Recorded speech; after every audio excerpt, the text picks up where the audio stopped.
nombre es Isabel Suárez.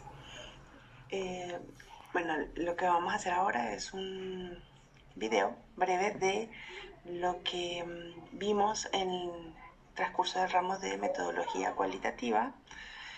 Está dividido en 4 unidades. Soy muy mala con los videos, así que igual trataré de explicar brevemente cada una de las categorías que coloqué en el mapa conceptual, ¿ya? En la unidad 1 vimos lo que es, vimos el contexto histórico de la metodología cualitativa, cómo surgió. Vimos también los paradigmas en las ciencias sociales, algunos, específicamente el positivismo, el pospositivista y el constructivista. Y por último también revisamos algunos criterios de rigurosidad en la investigación cualitativa. Hablando de la primera parte, un poco sobre el contexto histórico. La metodología cualitativa tiene su origen dentro del contexto de las ciencias sociales, enfocado en el estudio de fenómenos humanos, teniendo como base la antropología, la sociología y progresivamente también la psicología. Esto más o menos fue entre los años 1910 y 1940. Sin embargo, a final de los años 40 igual hubo como un declive de esta metodología, porque estaba en pleno auge lo que era la metodología cuantitativa. Ya estaba como adquiriendo mayor validez. Pero en los años 60, de nuevo la metodología cualitativa resurgió con bastante fuerza al usar estos métodos cualitativos como un acercamiento previo a la realidad de lo que iba a ser el objeto de estudio. Un poco sobre los paradigmas de las ciencias sociales, está, por ejemplo, en cuanto al positivismo, en las ciencias sociales el positivismo plantea que todo conocimiento científico se basa en la experiencia de los sentidos y solo puede avanzarse mediante la observación y el experimento, asociados al método científico. El paradigma positivista se puede calificar como cuantitativo, empírico y analítico. Este sistema de investigación tiene como objetivo comprobar las hipótesis. Ahora, en el caso de los paradigmas postpositivistas, son un método de investigación cualitativo donde la realidad es compleja y holística, propone que el estudio del significado de las acciones humanas y de la vida social. En cuanto a la parte constructivista, el constructivismo asume una metodología interpretativa que involucra el análisis y la crítica en la construcción del conocimiento sobre la realidad. Como nota, los paradigmas sirven para definir lo que se debe estudiar, las preguntas que son necesarias de responder y cómo deben responderse, cómo deben responderse y qué reglas deben seguirse para la interpretación de estas respuestas. Y ya en la tercera parte de la unidad 1,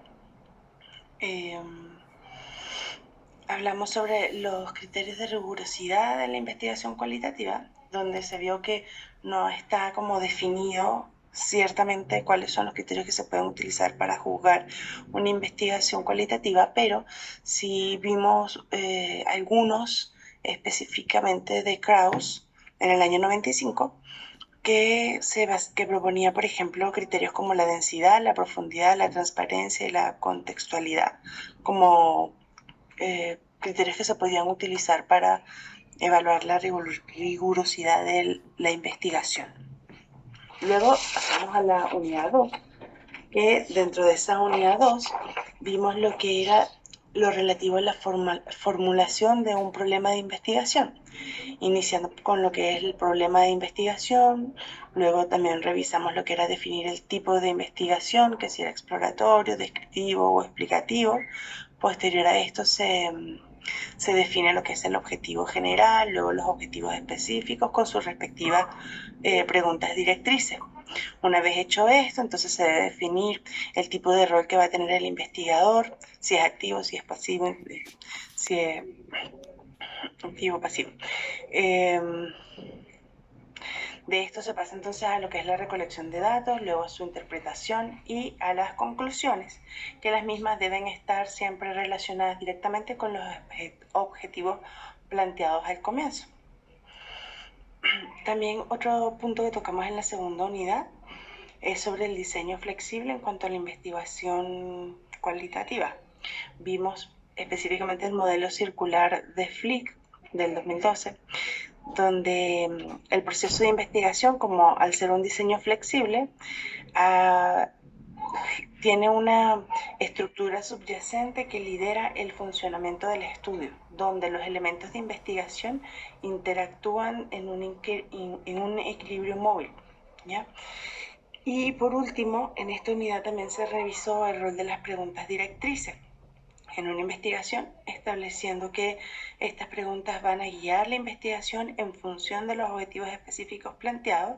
Estas preguntas en una investigación cualitativa son de carácter inductivo y permiten desglosar la interrogante inicial en unidades más acotadas. Luego, en la unidad 3, vimos lo que eran los criterios a la hora de seleccionar una muestra en una investigación cualitativa.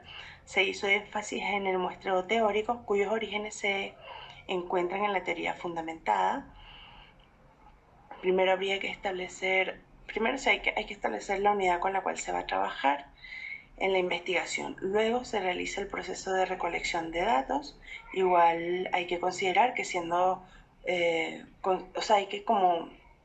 consecuente con que es una investigación flexible y de modelo circular, en los métodos cualitativos, en la medida que va avanzando el estudio, se puede ir agregando más sujetos al estudio. Específicamente, en el muestreo teórico, que tiene su base en la teoría fundamentada, se establece que la recolección de los datos son guiados por conceptos derivados de la teoría que se está construyendo, basado en el concepto de hacer comparaciones. Me gustaría igual destacar que, siendo un diseño flexible, desarrolla un modelo circular en cuanto a la recolección de datos y análisis de datos, porque ambos procesos se van influyendo mutuamente, se pueden ir dando en paralelo. Y en segundo punto de la unidad, el segundo punto dentro de la unidad 3, se hizo énfasis en las estrategias de recolección de datos para la producción de la información, enfocándonos en lo que era la observación y la entrevista con sus limitaciones y características. Esto se llevó a cabo mediante la elaboración de un trabajo de campo con la observación y una entrevista presencial que también se llevó a cabo en conjunto con un trabajo que hicimos del ramo de desarrollo, de psicología de desarrollo adulto.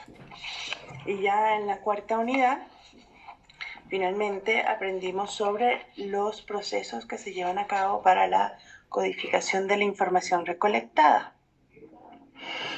En una entrevista, esta información se sacó de una entrevista, primero se realizó la entrevista y posterior a esto se procedió a hacer los tipos de codificaciones, siendo la codificación abierta la que permite categorizar la información recibida y desglosar la misma, sumando los memorandos útiles para guiar al investigador en el proceso. Luego conocimos también lo que es la codificación axial, la que permite establecer jerarquías entre las categorías que se sacaron de la codificación abierta, y de ahí empezar a construir las posibles teorías. Luego viene la parte selectiva, que eso igual también permite como tomar una categoría central y a raíz de ahí empezar a construir la teoría. Y finalmente a dejar una nota sobre la teoría fundamentada, que fue como el punto eje del ramo, que dice que es una teoría que permite construir teorías a partir de la interpretación de las propias personas de un fenómeno o evento. El objetivo es que la teoría que explica ese fenómeno surja o se fundamente en las personas que están experimentando este fenómeno o midiendo el fenómeno en particular. Eso sería como la síntesis del ramo, del mapa conceptual que presenté. Soy muy nerviosa para hacer videos, pero espero que haya explicado lo que mostré en el mapa. Gracias.